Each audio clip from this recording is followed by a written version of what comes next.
What's going on, everybody? Sean Ross here. It is Monday once again, and that means we have the newest and latest Tokyo Ghoul chapter 154, entitled Trace, and I am really looking forward to see what transpires in this week's latest chapter, because we have Urie leading the QS squad, and they are about to basically confront Mitsuki and Aura. Toka's off to the side just a little bit, but I am really looking forward to this. But even besides that, this past weekend, we got so much new news and information concerning the anime adaptation of Tokyo Ghoul. I have a video on my channel discussing all of that news where I talked about the PV trailer, some character designs that got released, and also a really cool video that had the voice actors for the whole QS squad basically doing a live reading of the manga. So if you guys missed that, you guys can find the video right up here, but also in the description below. But that's not the only good thing that I got this weekend. I was able to pick up this 2 days early, the Tokyo Ghoul Volume 2 manga. Oh my god. Look at that cover. Such a beautiful cover. Getting to see Toka with the light blue hair, and I'm not sure what it is just about Tokyo Ghoul manga volumes in general compared to Tokyo Ghoul. They just look and feel classier to me. I'm not sure what it is, but I read this on Sunday, yesterday, and oh man. And ending on that cliffhanger too with the reveal of Ghoul Takizawa, the auction raid about to start. Oh, so good. So besides those tangents, I'm really excited just to dive into this week's latest chapter, Tokyo Ghoul chapter 154. Let's just dive right into it right now. I have the first page open right here, and it says, "Once they had eyes for the same things, what about now?" And we see this eye just basically on this platform, a part of the Dragon Kagane, Aura, Mitsuki on the right side, and Urie, Hsiao, Saiko, and Higemaru on the left. And we also see Toka basically a little bit to the side of Aura. So let's see how this is gonna go. I'm expecting a fight to break out, but I'm expecting some interesting dialogue also within the process. So, okay, going down the first page, Toka's getting up, she's like breathing heavily, and something, it looks like a rod right there. Oh, wait, that's the metal detector. Urie just threw over the metal detector, yelled go, and right now Toka is off. She's sprinting off, and Mitsuki's like, hell no, where are you going? Wait. So Trace, 154. Let's go to the next page. All right, we're in the middle of an operation. Are you serious? And Mitsuki still hasn't really said anything all that much. It's pretty crazy, isn't it, Aura? To think that the CCG would join up with ghouls. It's not all that insane to think about considering what Kaneki is right now. Alright, given the situation, we are to make use of anything and anyone we can. That's what the higher-ups have decided, and Urie says, and I agree with them. And Mitsuki, we see snap snap. That's the fucking crazy part. Next page. God damn it. So Mitsuki is releasing her Kagane.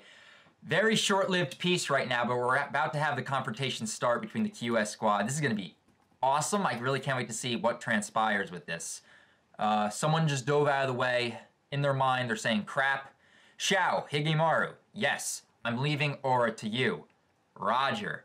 This is what I've been hoping for. Having Hsiao and Higemaru going up against Aura, and then we'll have Urie and Saiko going up against Mitsuki. The original Gen 1 QS squad, and then we're going to have the second generation QS squad versus each other. This is what I hoped for, because I really didn't want like Aura to be fighting Urie and Saiko. This makes a lot of sense to me, so I'm really glad about this. And Hsiao looks really good in that bottom left panel.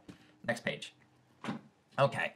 So Toka, with the metal detector, is jumping up. We see the eyeballs everywhere, jumping up the Dragon Kagane.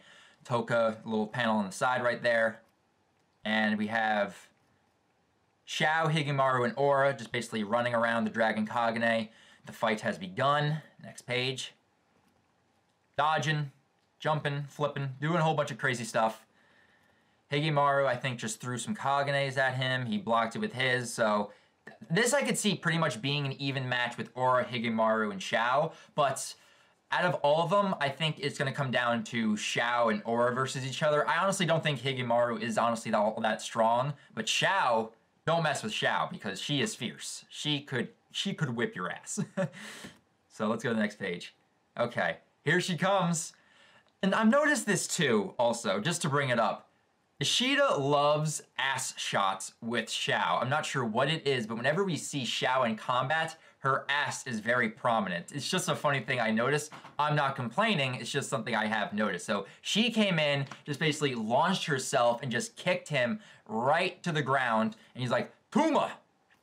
Okay. Why do us friends have to fight each other?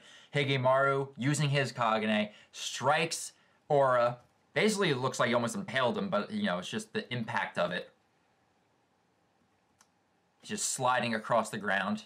Higemaru did some damage. Very nice. We have no choice but to cooperate with ghouls. That's how bad things are, Shin-senpai. I'll just say Aura. So Aura's getting up. It's crazy, Higemaru. Just like Toru said, there's no way we can just kiss and make up now. Or perhaps there shouldn't be. A little closed-minded right there, Aura. A little closed-minded, are we? And we have this ominous shot of the Dragon Kagane. That looks awesome. Next page. And that's how it should be. Because what about the people they hurt? The Bureau members that laid down their lives? How can you do this to their memories? Joining up with monsters to go monster hunting. Do you really believe that's the right thing to do? And this is where it kind of like, it's your perspective on the matter kind of comes into play, because sure, the humans can say, oh, these ghouls have killed a whole bunch of the human race, like they've killed loved ones, they killed family and friends, but you could say the same thing with the CCG fighting the ghouls. The ghouls have lost family and friends, so this really all comes down to a matter of perspective, and if you were able to see both sides of the issue, that's where like Kaneki being that bridge, you know, being the person, half human, half ghoul, he's experienced that firsthand. So being like Aura, I can see where he's coming from, you know, he's only has that single-minded, like tunnel vision point of view from the human side, and he doesn't really see it from the ghoul side. And plus he's got this vendetta against Kaneki for his aunt, but that's a whole nother issue. Okay, continuing. We should fight as humans, only humans. The correct thing to do is this, and he's activating his Kagane. As a human, I will fight with pride in who I am. Oh, I can feel the fandom already like just rolling their eyes right now at Aura. So he's going in right now. Hsiao blocks with her blades that she kind of has on her arms and feet. Blocks it. It's going to break. And then Higemaru's running in, screaming Xiao's name.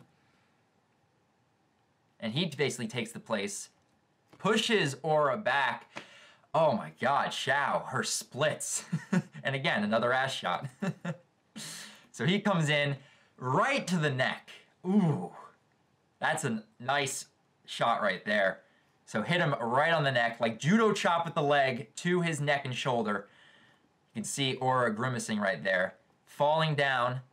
Hsiao kind of like got hit a little bit. Higemaru got hit.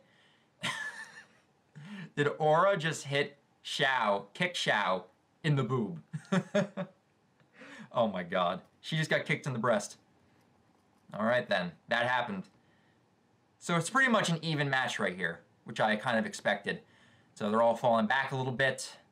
You can see just like panting sounds coming from everybody. I just don't get it. Hige, ghouls killed your relatives, didn't they? And Hsiao, don't you remember how important first class Hige was to you? How can you so easily join hands with them? I don't understand. Miss Kyoko. So we're getting a flashback for Aura right now? So this is Aunt Kyoko right now with little Aura. Ever since I was born, she's been fighting with ghouls. She spent her entire life doing that. Was not expecting to get a flashback with Aura. Someone that beautiful was always covered in scars. And when I was young, I couldn't do anything but look on at her. Do you two understand? I wanted to protect her. Hsiao, just interrupting the man's monologue, just kicked him once again in the same spot, or it's more like this spot, to the neck, right connecting with the shoulder, interrupted the man's flashback and monologue. But besides that too, I also want to address this. I am getting a little bit of like a romantic feeling from Aura for his aunt in a way. It's just the way I'm picking up on it. It could not be the case, but it's just the way that the dialogue is being said, that like, oh, this beautiful person in front of me was covered in scars. I wanted to protect her. There could be like a hidden romantic feelings for his aunt right there. I could be misinterpreting that, but that's what I'm getting from it. But I love the fact that Hsiao just came in and was like, nah, son. Just judo chopped him right to the neck. Awesome. Awesome. Tumbling to the ground, wanted to protect her, and he question mark. He was like, Toma's uncle and Miss Hairu are both gone. If you really want to protect her, what the hell are you doing here? Wimp. Oh my god. This best panel of Hsiao I've seen thus far. Oh my god. Whew. I gotta admire this just for one second. That is an awesome panel. She looks so badass right here. Very intimidating, fierce, and just talking down to Aura like she should. Love it. Love it. All right, and Aura's just on the ground looking at her like, Rrr. Okay. Okay, we're switching over now. Hsiao just drops the bomb right there. That was awesome. So now we're back with Toru, Urie, and Saiko. Wow, I just called her Toru. I've not called Mutsuki Toru in a while. Wow. Mitsuki, I mean. That just felt weird right there. Okay. Urie is activating his Kagane. We have Saiko right there. The eyes just around Mitsuki, just staring at her. She's probably loving that fact that Kaneki in dragon form is just watching her every movement. Next page. She came in without hesitation, just attacked Urie. Just a bunch of action shots. Pretty much dodging everything. They're on equal footing, which I expected, honestly. Oh, Saiko's coming in with like the one punch. Muchan. Whoa, wait a minute. Did Mitsuki just replicate that? She just replicated the same fist that Saiko was able to produce with her Kagane. I didn't know Mitsuki could do that. When could she do that? She just matched her punch. How? That is very interesting. Next page. My Megaton Psycho Punch. She traced it. And then just knocked Yonebayashi back. Urie screaming, Yonebayashi. Wow. How was she able to do that? Dr. Shiba, there is one member of the QS whose RC count I do not know. Higemaru, 701, Aura, 980, Hsiao, 892, Yonebayashi, stable at 852. Toro Mutsuki's RC count is 3. Wait a minute, what? 3? Urie, what in the world? How is her RC count 3? Oh my god, I couldn't care less. It means Mutsuki's suppressing them, his RC cells. I couldn't care less if you die. So she was able to suppress her RC cells. I didn't even know that was a skill that people had in Tokyo Ghoul. I mean, the only way I can equate this to is kind of like in Dragon Ball Z when you lower your power level to like 5 when you're in stealth mode or whatever, you know? When you just lower your power level. That's what I'm equating this to. So we've never even seen this pop up anytime within Tokyo Ghoul up until now.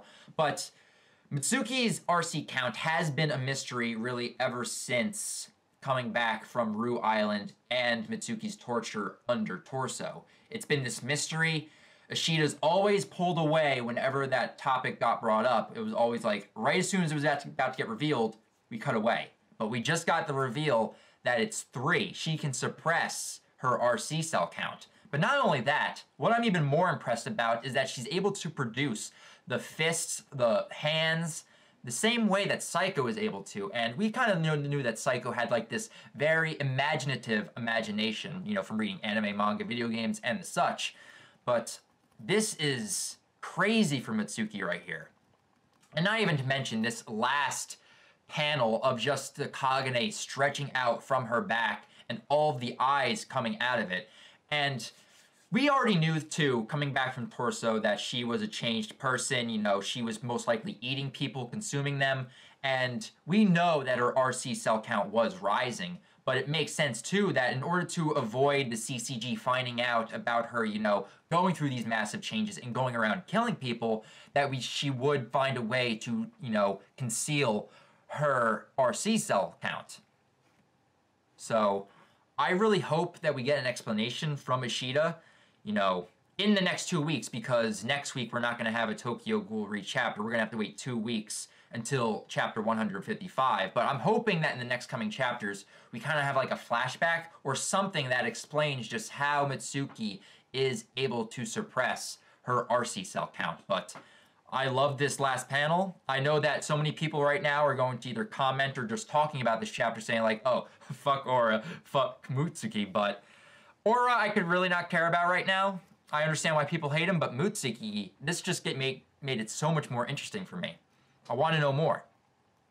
I really want to know more. And also, plus of like rereading Volume 2 and just the earlier parts of Tokyo Ghoul Re, it just makes me admire Mitsuki's character that much more, to see where she's come from and to where Ishida developed her character and where she is right now. It astonishes me and it amazes me. This is crazy right now. So that was my live reaction, guys, to the latest chapter of Tokyo Ghoul Re. My review for this chapter will be out later on today or tonight, depending on how quickly I can get to it. But until then, until later with my review, I will talk with you guys then. See you later, guys.